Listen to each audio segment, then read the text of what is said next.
अस्सलाम वालेकुम, कैसे हैं आप लोग। आज से 4 दिन पहले सऊदी अरब ने एक औरत का सर जो है वो तन से जुदा कर दिया। अब आप लोगों को आज की वीडियो सुनाने का मकसद सिर्फ ये है कि आप लोग इससे सीख सकें कि सऊदी अरब वालों ने फैसला कर लिया कि ये काम अगर कोई भी करता है तो उसकी खैर नहीं है।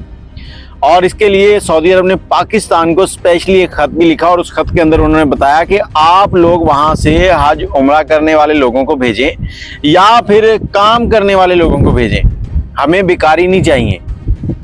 आज से 1 महीना पहले एक खबर आई थी जिसमें 11 पाकिस्तानी पकड़े गए और उनके सर कलम कर दिए गए। अब हुआ क्या है कि सऊदीया के एयरपोर्ट के ऊपर एक औरत आती है जिसके बैग के अंदर से मंशियात मिलती हैं और ये औरत जो है ये पासपोर्ट के मुताबिक नाइजीरिया की रिहायशी है। और इससे जब पूछताछ की जा रही थी, इससे पूछा गया कि ये जो सामान है ये आपका है या किसका है। अब मैं आपको बताना चाहूँगा कि अगर आप किसी भी मुल्क के लिए ट्रैवल कर रहे हैं तो आप किसी का भी सामान साथ ना ले जाएं, वो सामान आपकी ज़िंदगी ख़त्म कर सकता है। इसके लिए मैंने बहुत सी आपको पहले भी स्टोरियां सुना चुका हूं, जिसमें हमारे एक पाकिस्तानी जावेद नाम का बंदा था जो चाइना गया था, सिर्फ उसके पास 200 ग्राम हीरोइन थी और जिसकी वजह से उसका सर कलम कर दिया गया था। फिर इसी तरह से एक इंडियन फैमिली थी जो इंडिया से जा रही थी और उनके बैग में उनके एक रिश्तेदार ने उनको सिर्फ इसलिए एक बैग दे दिया कि आप ये हमारी तरफ से हनीमून का पैकेज भी ले लें और ये मेरा एक बैग है, ये वहाँ पे आपने ले जाना है, मेरे रिश्तेदारों को दे देना है। और वो औरत उनकी रिश्तेदार थी। अब जो औरत पकड़ी गई, इससे जब सवालात पूछे गए तो इसने बताया कि ये बैग मेरा है। वहाँ की जो सिक्योरिटी थी, जो भी पूछताछ करने वाला स्टाफ था, उन्होंने उससे फिर दोबारा सवाल किया कि अगर आपका नहीं है तो आप हमें बता दें, आपकी सज़ा में कमी हो सकती है। उसने कहा नहीं जी, ये मेरा ही है और मैं यहाँ पर मंशियात का काम करती हूँ।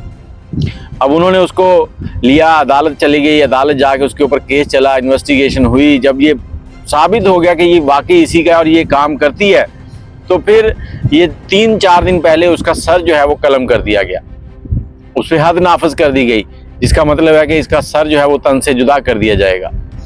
और वो जो 11 पाकिस्तानी पकड़े गए वो फेसबुक के ऊपर मंशियात सेल कर रहे थे, पेज बना लिए, वहां पर कह रहे हैं कि हमारे पास इतनी हीरोइन है, इतनी फलां चीज है, हम लोग ये आपको पहुंचाएंगे अगर आप लेना चाहते हैं।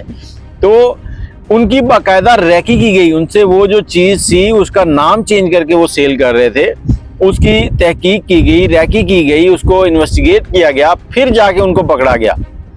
5 को एक जगह से पकड़ा गया, 6 को एक जगह से पकड़ा गया और उनको ये हद नाफज कर दी गई, उनके सर जो है वो तन से जुदा कर दिए गए। और इस वक्त पाकिस्तानी जो है उनको सऊदीया का वीज़ा जो है ना वो मिलना मुश्किल होता जा रहा है। बहुत से ऐसे पाकिस्तानी हैं जो यहाँ से ख्वाब देखते हैं और उनके रिश्तेदार, उनके जानने वाले उनको वहाँ से ख्वाब दिखाते हैं कि तुम यहाँ आ जाओ, काम ही कोई नहीं है, यहाँ पैसा ही पैसा है, यहाँ तो दरख्तों के ऊपर भी पैसा लगा हुआ है, रियाल ही रियाल मिलेंगे आपको।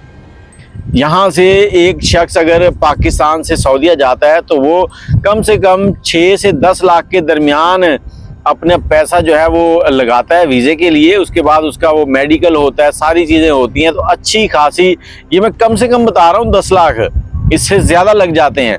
वो लगाने के बाद जब वहाँ पहुँचता है, वहाँ पहुँचने के बाद पता चलता है कि उसका जो काम है वो मजदूरी करना है और उसकी तनख्वाह कितनी है, 800, 1200, 1400, 1500 इतने रियाल उसकी तनख्वाह है।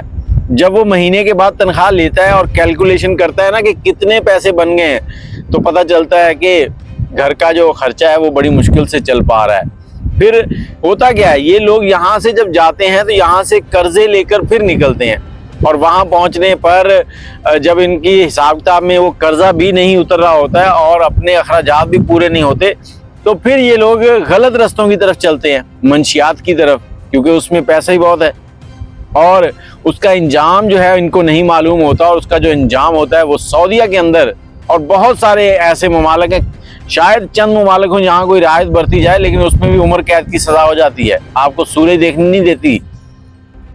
और यहाँ पर तो सर तन से जुदा है। वो कहते हैं जो लोगों को नुकसान पहुँचाता है वो शख्स हमें नहीं चाहिए, वो यहाँ से दफ़ा हो जाए। और हम लोग यहाँ से उम्रा करने जाते हैं, 3 महीने का वीज़ा लेते हैं और वहाँ पर 2 से 3 महीने जो है वो भीख मांगते हैं, भिखारी जा रहे हैं यहाँ से। वो सऊदीया पाकिस्तान को ख़त लिख रहा है कि आप लोग हमें भिखारी ना भेजें, वो लोग भेजें जो असल काम के लिए आ रहे हैं। उम्रा करने वालों को भेजें, हज करने वालों को भेजें। वो कहते हैं अगर आप लोगों ने ऐसे ही रखा तो हम आपका कोटा कम कर देंगे। जहां अब 100 में से 30 लोग जा रहे हैं तो फिर 100 में से 5 लोग जाएंगे। फिर आप परेशान होंगे कि हम हज उम्रा कैसे करें, हमारे नाम नहीं निकलते। खुदारा अपना और अपनों का ख्याल रखें। और स्पेशली ये कहूँगा कि जब भी जाएं किसी का सामान जो है वो साथ ना ले जाएं। सामान सिर्फ उसी शख्सियत का लेके जाएं जो आपका खून का रिश्तेदार हो, और वो भी बहन, भाई, माँ बाप। इससे ज्यादा दूर का खून का रिश्ता भी जो है ना वो भी कबूल ना करें। वहां से भी आप लोगों को फ्रॉड मिल सकते हैं। अपनी राय जो है वो कमेंट में जरूर बता कीजिएगा। और अगर आपके पास इस तरह की कोई स्टोरी है तो हमें इनबॉक्स में राब्ता करें। आपसे वो स्टोरी सुन के हम यहाँ पर बयान करेंगे ताकि किसी का फायदा हो जाए। दुआओं में याद रखिएगा। अल्लाह हाफिज।